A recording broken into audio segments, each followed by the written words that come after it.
Exercise 7.2 का example 5 हम solve कर रहे थे और इससे पहले वाले पार्ट में हमने एग्जाम्पल 5 का फर्स्ट और सेकंड पार्ट सोल्व कर लिया था।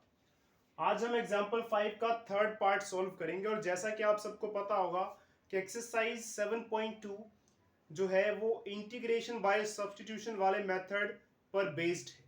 तो एक बार इसका इंट्रोडक्शन वीडियो जरूर देखें जिसका लिंक आपको डिस्क्रिप्शन बॉक्स में मिल जाएगा, जिसमें मैंने बताया है कि इस मेथड को कैसे यूज किया जाता है, जिससे आपको ये एक्सरसाइज इजी लगेगी या ये पता लग जाएगा कि क्वेश्चंस कैसे किए जाते हैं।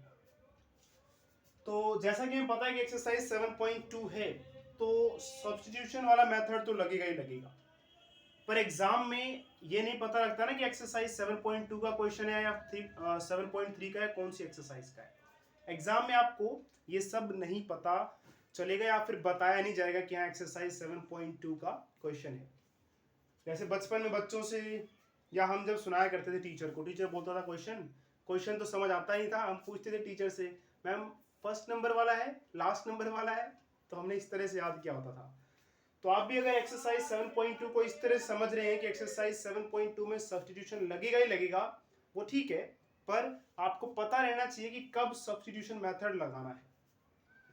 तो चलिए मैं आपको समझा देता हूं कब सब्स्टिट्यूशन मेथड लगाना है, आपको एक आइडिया मिल जाएगा इस क्वेश्चन से। क्या ये क्वेश्चन कंप्लीट उतारा है हमने, एक बार चेक कर लेते हैं। जी हाँ, बिल्कुल सही है। देखिए जब भी आप सब्स्टिट्यूशन मेथड लगाएंगे ज्यादातर केस में ये होगा कि आपके पास जो जिसका आपको इंटीग्रल निकालना है उसमें एक से ज्यादा तरह के फंक्शंस होंगे। जैसे आप देख रहे हैं tan और secant, ये ट्रिग्नोमेट्रिक फंक्शन हो गए, साथ में रूट एक्स है तो ये अलजेब्रिक फंक्शन हो गया। दो अलग अलग तरह के फंक्शंस हो गए। तो एक तो तरीका यह है कि ये पता करने का कि इसमें शायद सब्स्टिट्यूशन मेथड लगेगा, ठीक है। एक और तरीका मैंने आपको बताया था इंट्रोडक्शन वाली वीडियो में कि आपको किसी एक को टी पुट करना है और इस तरह से टी पुट करना है कि उसका डेरिवेटिव जो हमारा इंटीग्रेंड है उसमें किसी न किसी के इक्वल आ रहा हो, ठीक है। तो इस तरह से भी आपको करना होता है। अब देखते हैं किसे हम टी पुट करने वाले हैं।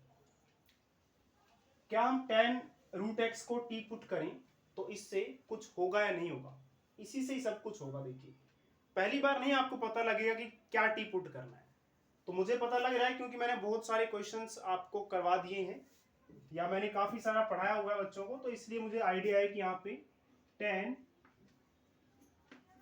रूट एक्स को ही टी पुट करना है। तो हम क्या करेंगे, इसको टी पुट करेंगे। तो पुट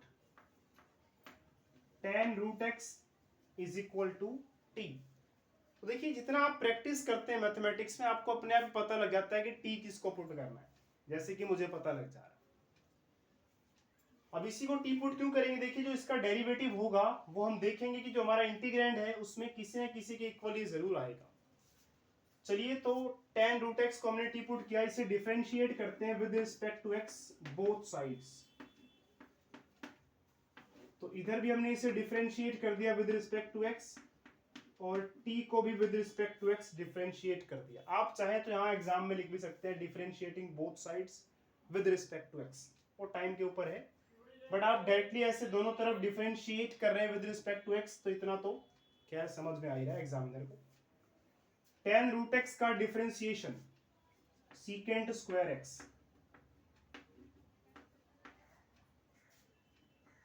उसके बाद जो इसका एंगल है उसका भी डिफरेंशिएशन होगा, यानी कि रूट एक्स का भी डिफरेंशिएशन होगा।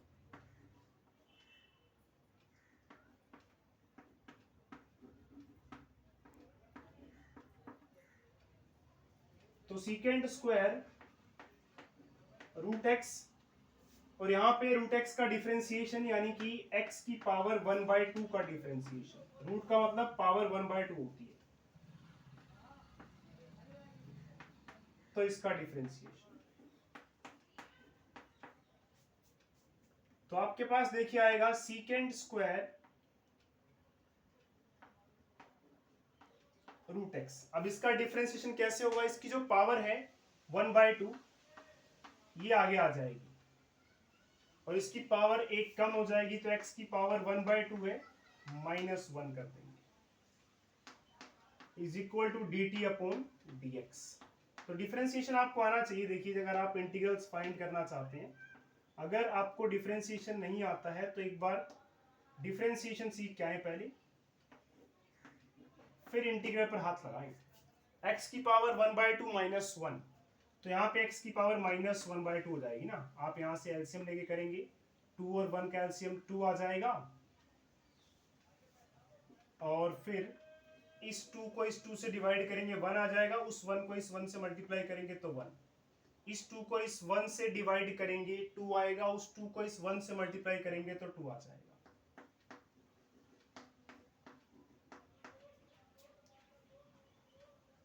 अरे ये x की पावर थी, x तो लिखना ही भूल गया। तो यहाँ पे ये x की पावर में सब कुछ चल रहा है, x की पावर छोड़ो, जाने दो। तो x की पावर 1 माइनस 2, 1 के सामने है प्लस, अगर कोई निशान है तो प्लस, और 2 के सामने माइनस तो माइनस करेंगे। जब भी एक के सामने माइनस और एक के सामने प्लस हो तो माइनस करते हैं, और निशान आएगा बड़ी वाली वैल्यू के सामने वाला, बाकी नीचे वाला 2 एज इट इज। क्या कर रहा हूं मैं, x भी तो आएगा।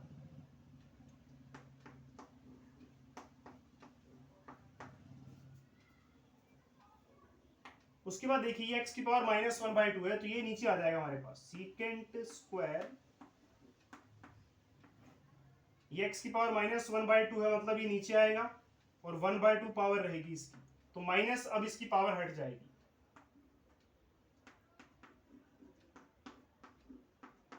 और आपको पता है कि किसी की पावर 1/2 होती है तो उसे आप क्या लिख देते हैं, अंडर रूट लिख देते हैं। तो ये अंडर रूट लगा दें, इसको इधर dx को ऊपर भेजिए, इसको नीचे भेजिए, और इसको इधर भेजिए, मतलब मल्टीप्लाई डिवाइड हो रहा है सब कुछ, इतना तो आपको पता ही है। तो dx की वैल्यू हम निकाल रहे हैं। dx की वैल्यू कैसे आएगी, ये जो √2x, 2√x है, सॉरी 2√x को यहाँ पे डिवाइड में था, इसको dt के साथ मल्टीप्लाई में भेज देंगे हम, तो 2√x और dt, और यहां पर देखिए सीकेंट स्क्वायर √x, यहां मल्टीप्लाई में है, ऊपर है, यहां आके नीचे आ जाएगा। तो ये हमारे पास dx की वैल्यू आ गई। अब देखिए किसको टी पुट करना था, उसका आंसर आपको मिल गया ना। हमने tan√x को टी पुट किया, क्योंकि इसका जब हमने डेरिवेटिव निकाला या dx निकाला, जब वो आ रहा है 2, तो खैर कांस्टेंट है, उससे हमें देखना ही नहीं, √x secant square √x, secant square √x, देखिए ये इंटीग्रेंड इसके इक्वल आ रहा है, तो इसलिए फायदा हो गया इसको टी पुट करने का। अब आगे देखिए क्या होगा इसमें।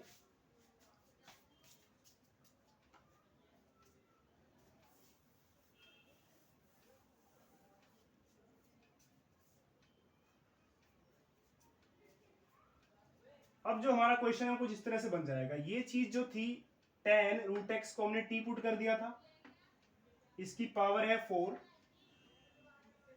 ये सब as it is secant square √x upon √x as it is.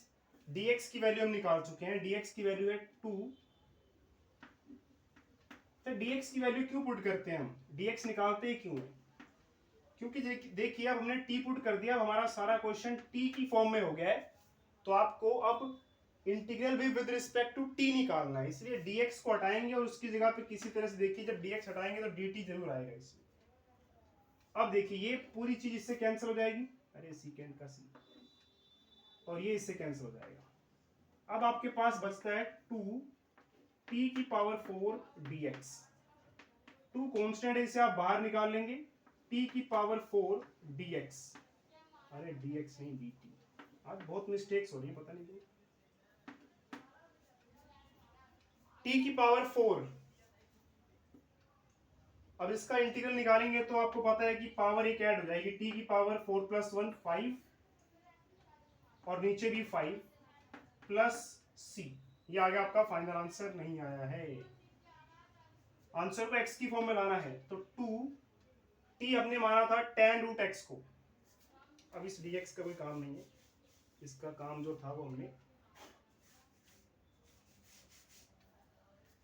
तमाम कर दिया है। तो t है हमारा tan रूट x और इसकी पावर है 5 और नीचे है 5, या इस 5 को 2 के साथ लगा देते हैं। एक जैसे वालों को एक जैसे के साथ लिखो, खुश रहते हैं ना वो। तो इस तरह से देखिए इसका आंसर आ गया। ये था हमारा एग्जांपल 5 का थर्ड पार्ट।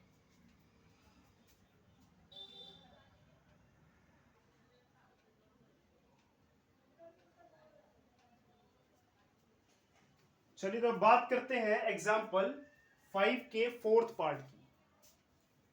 फोर्थ पार्ट में देखिए फिर से आपके पास आप देख सकते हैं यहाँ पे tan इनवर्स x, ये इनवर्स फंक्शन हो गया, और साइन ये इसका थीटा मान के चले तो ट्रिग्नोमेट्रिक फंक्शन हो गया, 1 प्लस एक्स स्क्वायर ये अलजेब्रिक फंक्शन हो गया। अलग अलग फंक्शंस हैं तो चांसेस हैं इंटीग्रेशन बाय सब्स्टिट्यूशन।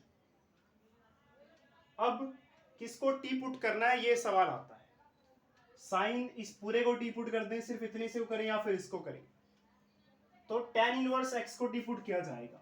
क्यों किया जाएगा ये खैर आपको पता लग ही गया होगा, इतने सारे क्वेश्चंस तो हमने कर लिया। इसको टी पुट करने का फायदा देखिए, आप चाहें देखिए हम टी किसी को भी पुट कर सकते हैं, जरूरी नहीं है, कोई शर्त नहीं है, कोई कानून नहीं है, कोई नियम नहीं है कि हाँ भाई साइन पूरे को ही टी पुट करना है, इतने को करेंगे तो भी चलेगा। आप चाहें तो सिर्फ एक्स स्क्वायर को टी पुट करें वो भी चलेगा, पर क्वेश्चन सॉल्व होना चाहिए बस। tan इनवर्स x को ही टी पुट करेंगे, क्यों करेंगे देखिए जरा, इसको डिफरेंशिएट करते हैं दोनों तरफ विद रिस्पेक्ट टू x।